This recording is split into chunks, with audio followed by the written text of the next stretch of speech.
Вітаю, сябры!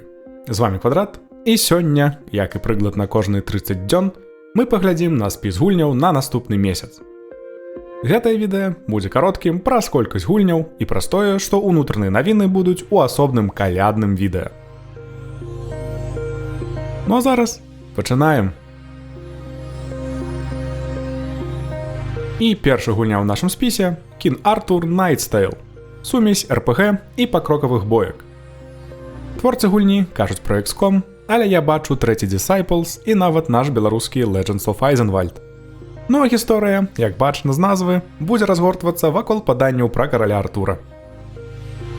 12 студзеня на кампутарах і калі-небудзь на новых кансолях.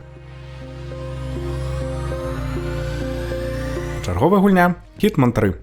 Заканчэнне гісторыі трылогіі пасля софт-трыбута. Казаць хіба шмат чаго не трэба, бо за столькі год існавання серыі і так усё зразумела.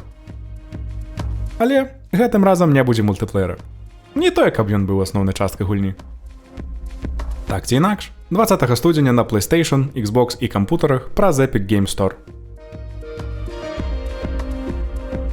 Ну а наступная гульня Encodia. Інды-прыгода ў стылі кіберпанк.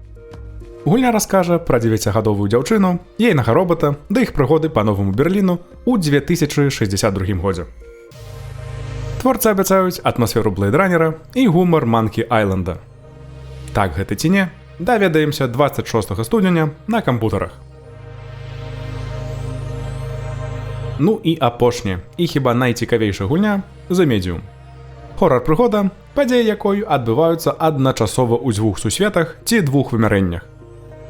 Вельмі цікава, як будзе гуляцца, бо нічога падобнага я пакуль што не бачу.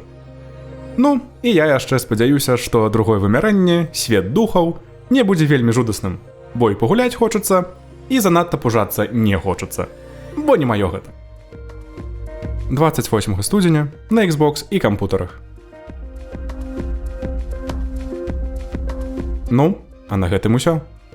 Як я і казаў, усе навіны і калядна-навагоднія рэчы будуць у асобным відэа. Яно будзе не зусім такім, як папярэднія гады, але пра ўсё гэта ў наступным відэа. А на сёння я з вамі развітваюся.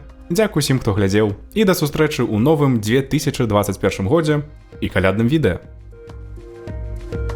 Да пабачэння і бывайце!